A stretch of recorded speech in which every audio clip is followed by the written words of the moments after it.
할렐루야. 오늘도 하나님의 사랑과 은혜가 우리 가운데 풍성히 넘치기를 소망합니다. 날씨가 참 무덥습니다. 이번 주까지 무더위가 계속 된다고 하는데 성도님들 여름 어떻게 보내고 계신가요? 요즘 또 올림픽도 하고 있어서 저녁이면 많은 분들이 텔레비전을 통해서 선수들을 응원하고 있습니다. 저도 가끔 경기를 보며 응원을 할 때가 있습니다. 메달 따기를 응원하는 거죠. 선수들은 제가 응원한다는 사실을 모르겠지만 그래도 열심히 또 경기를 보면서 응원을 합니다.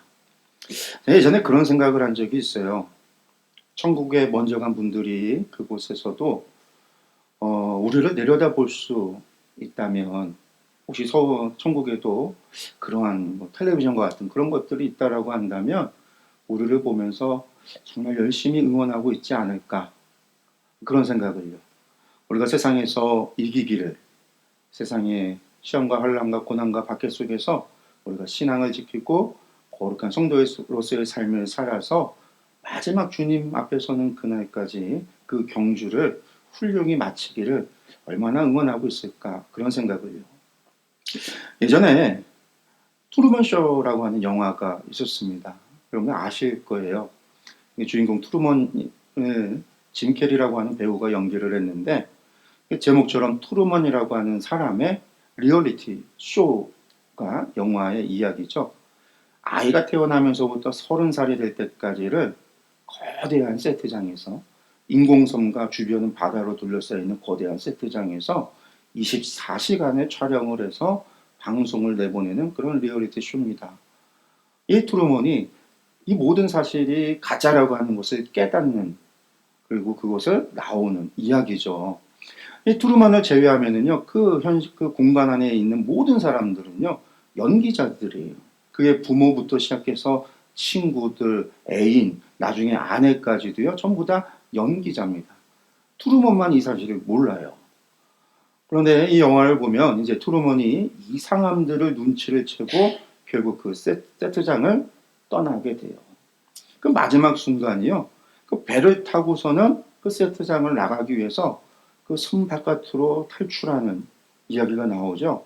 배를 타고 나가자 연출자 PD는요, 그것을 막기 위해서, 트루먼이 나가지 못하게 하기 위해서 막 인공 폭풍우를 보내서 거의 배가 전복이 되고 트루먼이 죽을 위기에 처할 정도로 엄청난 인공 폭풍우를 만들어서 트루먼이 떠나는 것을 막고자 합니다. 이때 이 쇼를 보는 전 세계 사람들의 모습들이 나와요. 이 사람들이 전부 다 텔레비전 앞에 있어서 트루먼을 응원을 해요. 한편에는 30년 동안 갓난아기 때부터 봐왔던 그 어린아이, 이 쇼가 되기를 바라는 마음도 있겠지만 그거보다 더 큰 거는요, 30년간 봐왔던 그 갓난 태어나서 출생에서부터 시작해서 지금까지의 모습, 감정이입을 하는 거죠. 내 자식 같은 마음이 들고, 모든 사람들이 그래서요, 그 영화에 나오는 장면에 모든 사람들이 한결같이 그 트루먼을 응원을 합니다. 그리고 트루먼은요, 결국 폭풍우를 이겨내고 세트장 문을 열고 나가면서 영화가 끝이 나죠. 트루먼 쇼를 보던 모든 사람들이 한 마음으로 응원하는 모습, 그 모습이요, 천국의 성도들과 천군 천사들의 모습이 아닐까, 그런 생각을 해봐요. 비록 우리 눈에는요 보이지 않지만 천국의 성도들과 천군 천사들이 우리의 매일의 걸음을 지켜보며 우리가 믿음의 경주를 완주하기를 간절히 응원하고 있을 겁니다. 또한 예수님도 분명 우리를 응원하고 있죠. 왜냐하면 성경은요, 예수님께서 우리의 중보자가 되신다라고 말씀하셨거든요. 중보자라고 하는 것은요, 우리를 위하여 하나님 앞에 중보하신다라는 거예요. 중보하기 위해서는요, 우리의 일거수일투족, 우리의 머리카락 한 올까지도 전부 다 알고 있어야 되잖아요. 주님은요, 우리의 모든 것을 지켜보며 우리를 응원하고 우리를 위하여 중보합니다. 주님의 응원과 그 기도, 중보는요, 분명 우리 삶에 힘이 되고 우리가 어려움 속에서도 믿음을 지킬 수 있는 큰 힘이 될 줄로 믿습니다.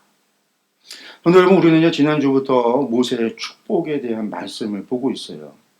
모세의 축복은요, 모세의 간절한 마음이 담겨 있다. 이렇게 말씀을 드렸죠. 이스라엘 백성들이 제발 하나님의 말씀을 떠나지 말기를 바라는 간절한 마음, 하나님의 백성으로서 복된 삶을 살아가기를 바라는 마음, 언제가 될지 모르지만 그들이 심판을 받을 때에 하나님의 약속이 기억나 다시 하나님께로 회개하고 돌아오기를, 그리하여 그들이 정말 다시금 회복되기를 바라는 그러한 간절함이 담겨있는 말씀이다라고 했어요. 모세의 노래도 그렇고요, 모세의 축복도 그렇지만 이 두 개의 말씀들 전부 다 사실 신명기의 큰 주제를 벗어나지는 않습니다. 하나님께서 모세를 통하여 주신 율법의 말씀, 곧 토라라고 하는, 유대인들이 토라라고 부르는 이 모세 오경의 말씀이 그들에게 주어졌어요. 여호와 하나님이 친히 그들을 인도하여 약속의 땅으로 향하여 앞장서 가신다라고 말씀하셨고요. 그리고 그 약속의 땅 차지한다라고 그랬잖아요. 이 모든 일들이요, 하나님께서 약속하시고 하나님께서 하신다라고 한 거예요. 모세가 하는 게 아니고 하나님이 직접 하시는 일이죠. 그리고 그 땅에서 하나님께서 주신 그 율법대로, 하나님이 주신 그 토라대로 살아가기만 한다면 하나님께서 그들에게 약속하신 그 복을 누리고 살아갈 수 있다는 거죠. 바로 이것이 신명기 전체의 큰 주제예요. 모세의 축복도요, 이 주제 안에 있는 거죠. 그렇습니다. 모세의 노래도 이 주제를 반영해요. 그리고 거기에서 한 걸음 더 나아가서 이스라엘의 행복과 안전, 그리고 그들의 번영이라고 하는 것이 어떤 지도자, 사람의 손에 달려있는 게 아니라, 자신과 같은 사람의 손에 달려있는 것이 아니라 천지 만물을 창조하시고 세계 역사를 주관하고 계시는 하나님께 달려있다. 하나님의 손에 전적으로 달려있다라고 하는 것을 모세의 축복이 이야기하고 있습니다. 제 아무리 위대한 모세와 같은 하나님의 사람이라도요, 인간의 한계와 유연성을 뛰어넘을 수는 없어요. 또한 우리에게 미래의 행복과 안정과 번영을요, 보장해 주지 못합니다. 모세가 할 수 있는 일은요, 사람의 생사복을 주관하시는 창조주 하나님께 축복을 비는 것이죠. 곧 기도밖에 없는 거예요. 그렇게 모세의 축복은요, 모세의 한계를 보여주면서, 또한 사람의 한계를 보여주면서, 그렇게 사람을 의지하지 말고 하나님을 의지하고 하나님께만 소망을 두어야 함을 우리에게 말씀해 주고 있습니다. 오늘 우리가 읽은 본문은 바로 그 12지파에 대한 실제적인 모세의 축복의 이야기입니다. 모세의 축복은요, 창세기 야곱의 축복과 비교가 되곤 해요. 일단 야곱의 축복은요, 우리가 부르기를 축복이다라고 부르지만 축복만 담겨 있지는 않아요. 그 안에는요, 저주의 내용도 담겨 있어요. 루벤, 시므온, 레위는 사실상 저주를 받았습니다. 그들이 저주를 받은 것은요, 그들이 행했던 잘못 때문입니다. 그러나 야곱의 저주를 했다고 해서요, 그들이 모두 영원히 저주 아래 놓여 있는 것은 아닙니다. 누가 저주를 하고 누가 복을 했느냐가 중요한 게 아니라 그것을 받은 사람이 어떠한 삶을 살았느냐가 중요하다라는 것이죠. 모세의 축복도 마찬가지입니다. 모세가 축복을 해요. 하나님께서 모세를 통해서 주시는 하나님의 복된 약속입니다. 그러나 이 복을 소유하는 것은요, 그들이 하나님께서 주신 율법을, 하나님께서 주신 말씀을 잘 지켜 행할 때에 누릴 수 있습니다. 이것은 결코 거저 주는 것이 아니에요. 결국 이스라엘은요, 하나님께 언약도 받고 복의 약속도 받았지만 그것을 누릴 만한 삶을 살지 못합니다. 성도 여러분, 중요한 것은요, 누가 저주를 하고 누가 축복하느냐의 이야기가 아니에요. 하나님의 말씀에 순종하며 사느냐의 이야기입니다. 그것이 바로 신명기의 주제인 거죠. 오늘의 말씀에서 이스라엘 각 지파들이 어떠한 복을 약속받았는지, 그리고 그 복이 우리에게 말씀해주고 있는 중요한 사실, 교훈이 무엇인지, 또한 그런 복을 약속받고도 그것을 누리지 못했던 그들을 우리가 반면교사로 삼아서 하나님께서 기뻐하시는 성도의 삶, 하나님께서 약속하신 그 복을 누리고 사는 모든 성도들님들 되시기를 간절히 소망합니다. 우리가 말씀을 다시 보는데, 제가 이제 개역개정이 아니라 새번역으로 오늘 성경 말씀을 봤어요. 왜냐면 개역개정 말씀이요, 읽는데 어려워요, 이해하기가. 번역이 좀 히브리어 다 원어에 좀 충실하게 번역이 된 게 개역개정이긴 한데 그 언어가 좀 어려워요. 문장을 그렇게 번역을 하면 우리가 오해할 수도 있고 이해가 안 가죠. 그래서 이제 새 번역은 조금 풀어서 설명을 그 의미를 살려서 풀어서 번역을 한 거기 때문에요. 새 번역으로 좀 봤습니다. 제가 말씀 가운데 먼저 6절과 7절의 말씀을 보겠습니다. 루벤은 비록 그 수는 적으나 잘 살게 하여 주십시오. 절대로 망하지 않게 하여 주십시오. 그가 유다를 두고서 이렇게 말하였다. 주님, 유다가 살려달라고 부르짖을 때에 들어주십시오. 유다 지파가 다른 지파들과 다시 하나가 되게 하여 주십시오. 주님, 유다를 대신하여 싸워 주십시오. 그들의 원수를 치시어 그들을 도와 주십시오. 아멘. 모세의 축복도 야곱의 축복처럼 예언적인 축복이다라고 이야기를 해요. 예언적이다라는 거죠. 그래서 지금 읽고 있는 내용은요, 모세의 이야기를 듣고 있는 이들의 상황과는요, 무엇인가 조금 달라요. 루벤과 유다의 이야기가요. 왜냐하면 이 축복을 하고 있는데 이 축복의 말씀에는요, 전제되어져 있는 것이 있어요. 그게 뭐냐면 무엇인가 이들이 실패하거나 망한 뒤에 축복을 이야기하고 있다라는 거예요. 근데 이 부분이 뒤에하고 좀 다릅니다. 이 두 지파는 분명히 실패한 상황을 전제로 한 이야기다라는 거예요. 먼저 루벤 보니까 그 수는 적으나 잘 살게 하여 주십시오. 절대로 망하지 않게 해 주십시오. 이렇게 기도하고 있어요. 이 이야기는요, 루벤 지파가 그 수가 줄어들었다라는 거고 망할 위기에 처했다라는 얘기잖아요. 그럼 민수기 말씀을 보면은요, 민수기 인구 조사를 보면 루벤이 그렇게 수가 적지가 않아요. 1차 조사에서 가장 적은 수는요, 므낫세였습니다. 루벤은요, 중간 정도 위치였어요. 적은 수가 아니에요. 2차 조사에서도요, 가장 적은 수는 시므온 지파지 루벤이 아닙니다. 그런데 그 수가 적으나 뭔가 다르다라는 거예요. 또 유다 지파의 경우는요, 유다 지파가 다른 지파들과 다시 하나 되게 하여 주옵소서 이렇게 기원하고 있잖아요. 이것은 마치 북이스라엘과 남유다가 나뉘어져 있는 상황을 말하고 있는 것 같다라는 거예요.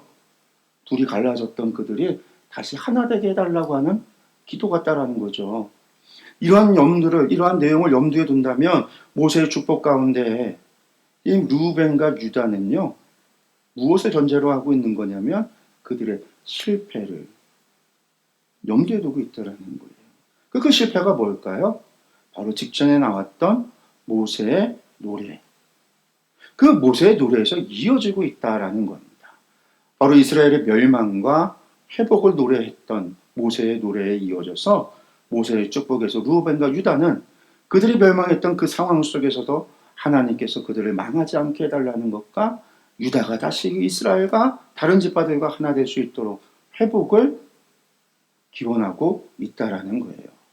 성도 여러분, 사람이 잘 살고 못 사는 것, 여러분들 그게 누구에게 달려 있을까요? 오늘 말씀을 보면 모세가 누구에게 축복하고 있어요? 하나님께 하고 있다라는 거예요. 그런 멸망의 위기 속에서 그런 상황을 염두에 두면서 모세가 기도를 하는데 누구에게요? 하나님께요. 이것이 우리에게 말해주고 있는 건 분명합니다. 성경은 늘 우리에게 말해주고 있지만 사람이 살고 잘 못 사는 것은요, 하나님의 손에 달려있다라는 거예요. 그래서 모세는요, 하나님께 루벤 지파가 잘 살게 해달라고 기도하고 있는 거죠. 망하고 망하지 않는 것도 누구 손에 달려있느냐? 하나님께 달려있기에 하나님께 망하지 않게 해달라고 기도하고 있는 겁니다. 모세는 하나님의 이름으로 그렇게 축복합니다. 여러분, 우리의 고난 중에 살려달라고 그러면 누구에게 부르짖어야 할까요? 그렇습니다. 하나님께입니다. 우리의 생사복이 하나님의 손에 달려 있습니다. 우리를 위해 대신 싸워주실 분은 누구입니까? 그렇습니다. 하나님이십니다. 뛰어난 지도자에게 달려 있는 것도 아니고 용하다 하는 무당이나 점쟁이에게 달려 있는 것도 아닙니다. 오직 여호와 하나님, 우리 하나님께 달려 있습니다. 그렇게 하나님만을 의지하고 하나님께서 주시는 말씀에 순종하며 하나님의 뜻 가운데 살아갈 때 우리는 하나님께서 약속해 주신 그 복을 누리며 살아갈 수 있다라는 거예요. 여러분들, 축복의 대상, 우리가 누구에게 기도하고 누구를 의지하고 누구에게 빌어야 되는가? 여호와 하나님이시다라는 사실을 기억하시기 바랍니다. 다음으로 레위 지파에 대한 축복이 이어집니다. 레위 지파는요, 다른 지파들보다 조금 길어요. 8절에서 11절까지입니다. 레위 지파를 두고서 그는 이렇게 말하였다. 레위에게 주님의 둠밈을 주십시오. 주님의 경건한 사람에게 우림을 주십시오. 주님께서 이미 그를 마사에서 시험하시고 무리바 물가에서 그와 다투셨습니다. 그는 자기의 부모를 보고서도 그들을 모른다고 하였고 형제 자매를 외면하고 자식마다 모르는 채 하면서 주님의 계명에 순종하였으며 주님의 언약을 성실하게 지켰습니다. 그들은 주님의 백성 야곱에게 주님의 바른 길을 가르치며 이스라엘에게 주님의 율법을 가르치며 주님 앞에 향을 피워 올리고 주님의 제단에 번제 드리는 일을 계속하고 있습니다. 주님, 그들이 강해지도록 복을 베풀어 주시고 그들이 하는 모든 일을 기쁘게 받아 주십시오. 그들과 맞서는 자들의 허리를 꺾으시고 그들을 미워하는 자들을 다시는 일어나지 못하게 하여 주십시오. 아멘.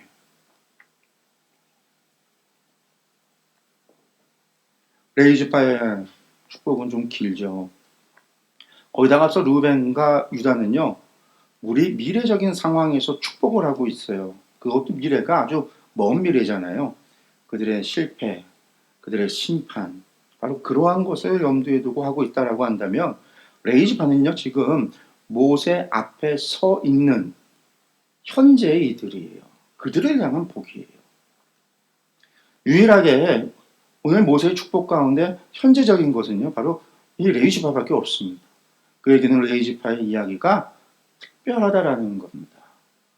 8절을 보면요, 하나님께서 레위 제사장들에게 둠밈과 우림을 통해서 말씀하실 것을 이야기하고 있고 그들이 겪었던 사건, 마사와 무리바에서 물이 없어 불평했던 이야기를 다루고 있습니다. 그리고 9절에서는요, 아론의 금송아지 사건을 언급하며 레위인들이 하나님의 언약을 성실하게 지켰음을 고백하고 있죠. 그들이 그 언약을 지켰기에 그들은 특별히 하나님께 택함을 받았어요. 원래는 장자가 대신해야 됩니다. 루벤이 해야 돼요. 야곱의 축복대로 한다면 장자의 축복권을 받았던 유다나 요셉이 해야 됩니다. 에브라임이 해야 돼요. 그런데 루벤도 아니고 유다도 아니고 요셉도 아닌 레위가 장자를 대신하여 하나님의 소유가 된 것은요, 그들이 하나님의 언약을 성실하게 지켰기 때문이라는 거예요.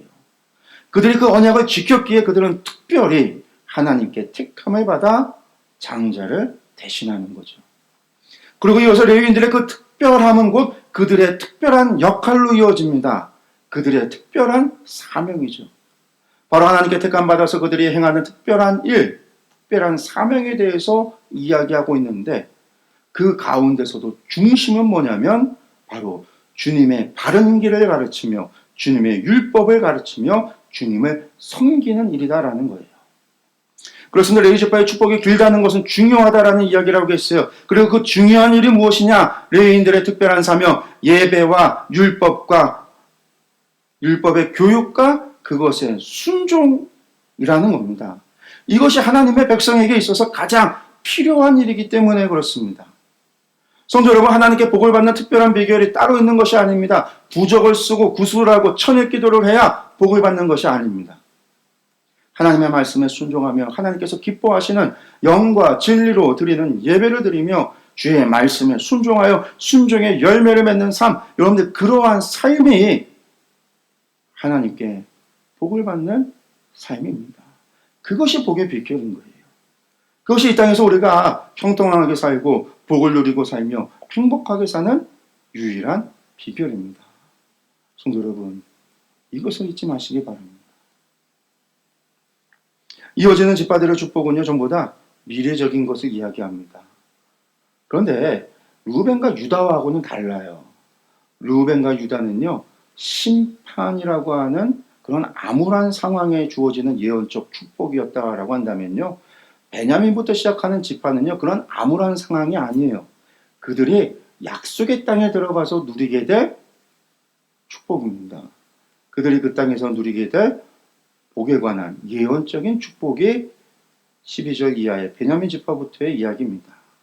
먼저 우리가 베냐민 지파와 요셉 지파의 이야기를 보겠습니다. 12절에서 17절입니다. 베냐민 지파를 두고서 그는 이렇게 말하였다. 주님께서 사랑하시는 베냐민은 주님의 곁에서 안전하게 산다. 주님께서 베냐민을 온종일 지켜주신다. 베냐민은 주님의 등에 업혀서 산다. 요셉 지파를 두고서 그는 이렇게 말하였다. 주님께서 그들의 땅에 복을 내리실 것이다. 위에서는 하늘의 보물 이슬이 내리고 아래에서는 지하의 샘물이 솟아오른다. 햇빛을 받아 익은 온갖 곡식과 달빛을 받아 자라나는 온갖 과실이 그들의 땅에 풍성할 것이다. 대고쪽 붙어 있는 언덕은 아주 좋은 과일로 뒤덮일 것이다. 불타는 떨기나무 가운데서 말씀하시는 주님, 선하신 주님께서 그들의 땅에 복을 베푸시니 그 땅이 온갖 좋은 선물로 가득할 것이다. 요셉이 그 형제 가운데 지도자였으니 이런 복을 요셉 지파가 받을 것이다. 그들은 저 수송아지와 같은 힘으로 황소의 뿔과 같은 위력으로 그 뿔로 만방을 들이받아 땅끝까지 휩쓸 것이니 에브라임의 자손은 만만이요 므낫세의 자손은 천천이다. 아멘. 12절 베냐민 지파에 대해서는요, 좋은 이야기만 있어요. 이것은 멸망의 상황에서 예언적 축복을 하는 것이 아니라 약속의 땅에서 누리게 될 그 땅에서 누릴 기업에 관한 축복입니다. 그럼 베냐민이 누리는 복이 무엇이냐? 주님의 곁에서 안전하게 산다라는 거예요. 주님께서 그들을 지켜주신다라는 약속이죠. 마치 베냐민이 야곱의 품에서 떠나지 않았던 것처럼 베냐민 지파도 주님의 등에 업혀 보호를 받으며 산다라는 이야기입니다. 그러나 여러분들 이러한 복을 누리는 것에는요, 분명히 조건이 있습니다. 우리가 이것을 염두에 두면서 봐야 되는 거예요. 그 조건이 뭐예요? 바로 하나님의 말씀에 순종할 때, 하나님을 온전히 섬기는 삶을 살아갈 때라는 거죠. 여러분들 이것이 전제된 약속이고 이것이 전제된 복입니다. 여러분들 이러한 사실을 기억해야 합니다. 또한 우리의 안전이 어디에서 오는가? 여러분들 바로 하나님께로부터 온다라고 하는 것, 이것도 우리가 기억해야 하죠. 여러분들 사람이 아무리 노력해도요 100% 안전하지 않습니다. 한문철 TV를 보면은요, 내가 아무리 교통 법규를 잘 지켜도요 사고를 피하지 못하는 경우를 정말 많이 보게 돼요. 나는 교통 법규를 잘 지키고 있는데 상대의 실수나 상대의 문제로 인해서 내가 피해를 보고 내가 고통을 당하고 죽는 경우도 있다라는 거예요. 우리가 노력해도 100% 안전하지 못합니다. 그러나 여러분들, 하나님은 우리를 100% 지켜주실 수 있습니다. 그래서 다윗은요, 언제나 하나님에 대해서 노래하고 고백할 때에 하나님은 나의 피할 반석이요 산성이다라고 했습니다. 그렇습니다. 하나님만이 우리의 안전이 되십니다. 이어서 요셉 지파에 대한 축복입니다. 레위 지파보다도 한 절이 더 길어요. 모세의 축복 가운데 가장 긴 축복을 받았습니다. 그리고 그 내용도요, 전부 좋은 내용밖에 없어요.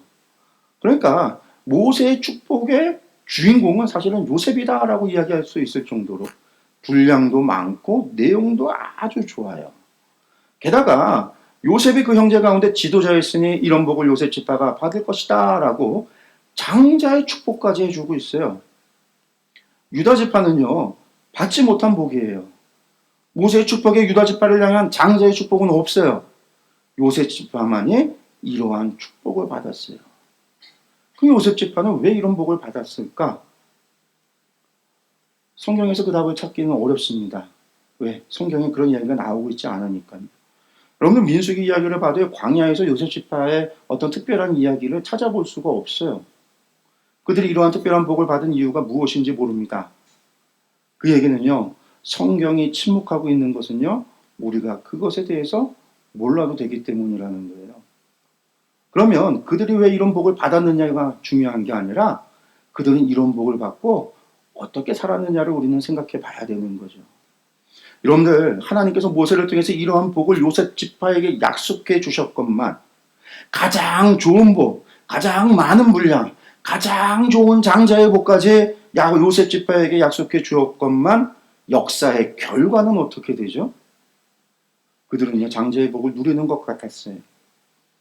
남유다와 북이스라엘이 갈라졌을 때 북이스라엘의 왕을 이 요셉 지파가 합니다. 그러나 여러분들, 결국은 북이스라엘 멸망과 함께 모든 것을 잃게 되죠. 그들이 그렇게 된 이유는요, 하나님을 떠나 우상을 섬겼기 때문입니다. 하나님을 배반했기 때문이에요. 그러나 모세에게 축복받지도 못했던 유다 지파, 장자의 축복을 받지 못했던 유다 지파는요, 결국 장자의 복을 누리잖아요. 유다 지파 가운데 메시아이신 예수 그리스도께서 오시기 때문이에요. 만왕의 왕이요 참된 왕이신 예수 그리스도께서 유다 지파 가운데 오시기 때문이죠. 성도 여러분, 요셉의 축복을 기억하십시오. 이렇게 좋은 복을 받고도, 하나님께 이러한 복을 약속받고도 하나님을 떠난다면, 하나님을 배반한다면, 나아가 우상을 섬긴다면, 여러분들 그들이 삶이 하나님을 떠난 삶, 율법을 버린 삶, 세상과 구별되지 못한 그러한 삶을 살게 되어졌을 때 그들의 결과는요, 그 모든 것을 빼앗기고 멸망의 자리에 선다라는 사실이에요. 하나님의 약속도, 하나님의 축복, 하나님의 복도, 모세의 축복도, 야곱의 축복도 모든 것이 헛될 뿐이다라는 사실을 기억해야 합니다. 성도 여러분, 누가 축복해 줬느냐? 어떤 복을 약속받았느냐? 여러분들, 이거보다 더 중요한 것은요, 내가 지금 어떻게 살고 있느냐라는 겁니다. 지금 내가 하나님과 동행하며 하나님께서 기뻐하시는 삶을 살고 있느냐 하는 것이 중요한 거예요. 우리는요, 과거 속에서 사는 존재들이 아닙니다. 우리는 현재를 살아가는 존재들이에요.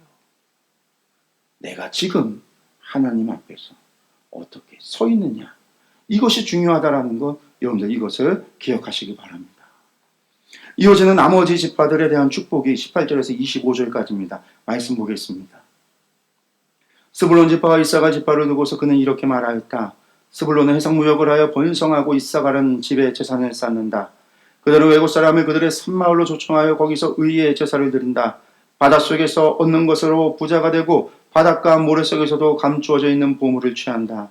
갓 지파를 두고서 그는 이렇게 말하였다. 갓 지파의 땅을 넓혀주신 하나님을 찬송하여라. 갓은 사자처럼 누웠다가 사로잡은 먹이의 팔과 머리를 찢는다. 그들은 가장 좋은 땅을 차지하였다. 한 지도자의 몫이 그들에게 배정되었다. 이스라엘의 지도자들이 함께 모였을 때 그들은 주님의 공의를 지키고 율법에 복종하였다. 단 지파를 두고서 그는 이렇게 말하였다. 단은 바산에서 뛰어나오는 사자 새끼와 같다. 납달리 지파를 두고서 그는 이렇게 말하였다. 은혜를 풍성히 받은 납달리야, 주님께서 주시는 복을 가득 받은 납달리야, 너희는 서쪽과 남쪽을 차지하고 살아라. 아셀 지파를 두고서 그는 이렇게 말하였다. 아셀 지파는 다른 어느 지파보다 복을 더 많이 받은 지파다. 그들은 형제들에게서 귀여움을 받으며 그들의 땅은 올리브나무로 가득히 찬다. 쇠와 노스로 만든 무빗장으로 너희의 성문을 채웠으니 너희는 안전하게 산다. 아멘. 스불론, 이사갈, 갓, 단, 납달리, 아사엘 지파에 대한 축복이죠.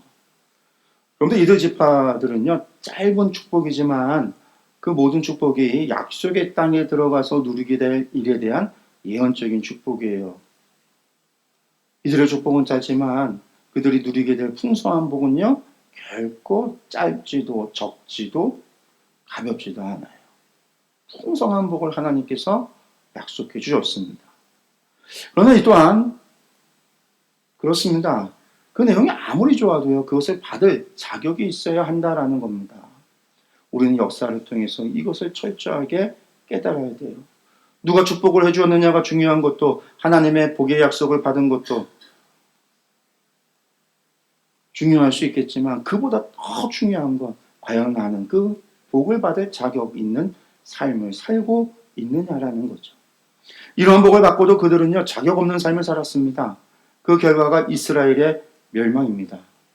후에 하나님께서 약속하신 대로 그들을 회복시켜 주시지만 그 회복 역시 반쪽짜리에 불과했죠. 그들이 예루살렘으로 돌아오기는 했지만 예언자들이 예언했던 하나님의 나라는 회복되지 못했습니다. 그런데 그 나라는요, 후에 주님의 재림을 통해서 이루어지게 됩니다. 여러분들은 누가가 아니라 내가 어떻게 사느냐, 이게 중요한 겁니다. 마지막으로 시므온 지파가 이 모세의 축복에 빠져 있어요. 시므온 지파는요, 유다 지파가 분배받은 땅의 일부를 기업으로 받습니다. 그러니까 시므온 지파는 사실 땅을 기업으로 받지 못한 거예요. 유다 지파가 차지한 땅에 시므온 지파가 땅이 없으니까 유다 지파가 그 브레세바 네게브 남쪽을요, 유다 산지 남쪽의 땅을 띄워서 시므온 지파에게 줍니다. 그래서 시므온 지파가 그 땅에서 살아요. 그래서 유다 지파의 복을 함께 받았다. 이렇게 이야기하는 사람도 있습니다.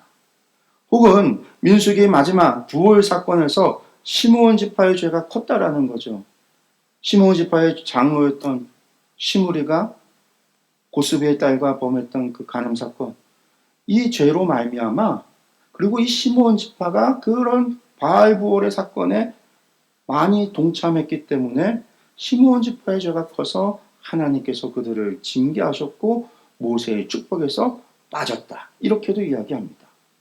어떠한 이유인지는 모르지만요, 결과적으로 시므온 지파는요, 야곱에게는 저주를 받았고요, 모세의 축복에선 빠져 있어요. 참 저주받은 것 같은 거죠. 그러면 그들은 정말 저주받은 운명을 살았을까요? 이 시므온 지파는요, 아까도 얘기했지만 유다 지파가 분배받은 그 브엘세바 지역을 얻어 정착을 하고요. 후에 남북이 갈라질 때는요, 북이스라엘에 처음에는 속했지만 지리적인 상황 때문에 결국 남유다에 속한 지파가 되어 남유다 왕국의 백성이 되는 거죠. 북이스라엘이 멸망당할 때도 그들은 남겨졌고, 후에 남유다와 함께 예루살렘이 멸망할 때 바벨론으로 포로로 잡혀갔다가 그들은 다시 하나님의 약속의 땅으로 돌아오게 돼요. 시므온 지파의 이 역사를 살펴보면요, 확실히 알 수 있는 거죠. 야곱이 저주를 해도요, 모세에게 축복을 받지 못해도 그들이 유다와 함께 같은 복을 받고 같은 회복을 누리며 같은 삶을 사는 것을 볼 수 있습니다. 그것은 그들이 유다와 함께 했기 때문에 그렇습니다. 그렇습니다. 누가 축복했느냐가 중요한 게 아니라, 누가 저주했느냐가 중요한 것이 아니라 어떠한 삶을 살았느냐가 중요하다라는 거예요. 사랑하는 성도 여러분, 오늘 우리는요, 12지파를 향한 모세의 축복을 보았습니다. 모세는요, 자신의 죽음을 앞두고 있어요. 간절한 마음으로 백성들에게 노래를 지어 암송하게 하고 이제는 한 제파 한 제파 축복을 했습니다. 여러분들, 그 노래와 축복에 담겨있는 가장 중요한 메시지가 무엇입니까? 자신은 이제 그들을 떠나 죽게 되지만 하나님께서 주신 말씀과 언약이 있으니 그것을 지켜 행함으로 하나님의 거룩한 백성으로 살아야 한다는 거예요. 나는 너희를 떠나지만 하나님께서 너희와 함께 있어 약속의 땅을 향하여 너희를 인도하시고 그 땅을 주신다라는 거죠. 그리고 하나님께서 그 땅에서 우리가 형통하도록 번성하도록 하나님께서 약속해 주셨다라는 거예요. 그리고 그 복을 받는 유일한 비결은 다른 것이 아니라 하나님이 주신 말씀, 곧 하나님의 명령과 규례와 법도, 곧 율법인 토라를 지켜 살아가는 것이다 라고 말하고 있습니다. 그렇게 사람을 의지할 것도 아니고 헛된 세상의 것을 의지하지도 말고 오직 하나님만을 의지하고 하나님께만 소망을 두며 살아가야 한다는 거죠. 성도 여러분, 오늘 말씀에 이 진리를 마음에 새기며 세상 힘들고 어려움이 있더라도요, 오직 하나님만을 의지하고 하나님의 말씀에 순종하며 살아가는 저와 여러분들이 되기를 간절히 축원합니다. 그렇게 살아감으로 오늘의 약속이 12지파에게만 주신 약속이 아니에요. 하나님은요, 꼭 그 약속을 하나님을 믿는 모든 백성들에게 주시는 약속입니다. 이 복이 우리의 복이 되기를, 하나님의 약속의 복을 누리며 살아가는 우리의 삶이 되기를 간절히 축원합니다. 기도하겠습니다.